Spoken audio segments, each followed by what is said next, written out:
দেশের মানুষকে নিয়ে আমরা 1 ইঞ্চি মাটিও আমরা ভারতের সাথে আপোষ করব না। দেশের 18 কোটি মানুষকে নিয়ে ইনশাআল্লাহ আমাদের তাদের নিরাপত্তা নিশ্চিত করব, আমরা তাদের স্বাধীনতা নিশ্চিত করব, গণতন্ত্র প্রতিষ্ঠিত করব, সামাজিক ন্যায় বিচার প্রতিষ্ঠা করব, আইনের শাসন কায়েম করব।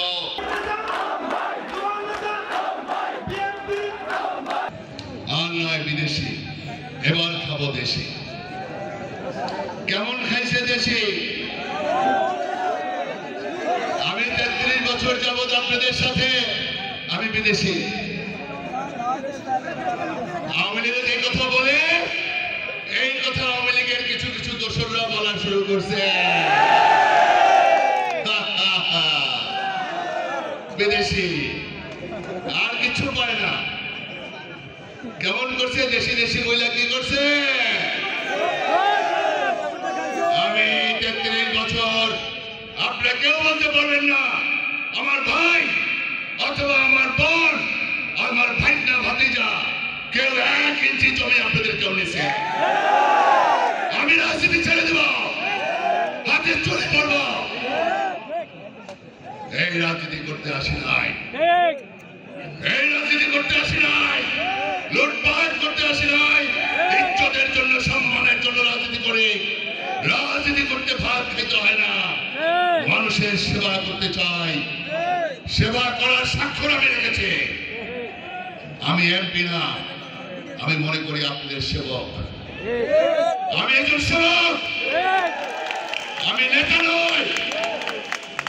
আমি চরপেশন মনপুরাবাসীর সেবক।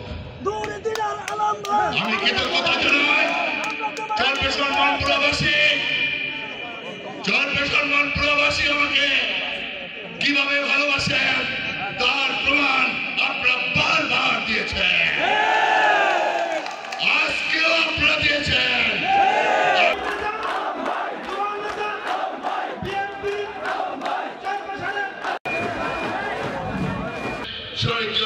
সৈনিক হিসাবে আমরা এদেশের মানুষকে নিয়ে আমরা 1 ইঞ্চি মাটিও আমরা ভারতের সাথে আপোষ করব না। দেশের 18 কোটি মানুষকে নিয়ে ইনশাআল্লাহ আমাদের তাদের নিরাপত্তা নিশ্চিত করব, আমরা তাদের স্বাধীনতা নিশ্চিত করব, গণতন্ত্র প্রতিষ্ঠিত করব, সামাজিক ন্যায় বিচার প্রতিষ্ঠা করব, আইনের শাসন কায়েম করব। সেই প্রতিশ্রুতি জানিয়ে আগামী দিনে ইনশাআল্লাহ যে কোনো আন্দোলন সংগ্রামে আপনাদের সামনে থাকবো। অগ্রভাগে থেকে আপনাদের নেতৃত্ব দিয়ে আপনাদেরকে সাথে রেখে ইনশাআল্লাহ কাজ করব।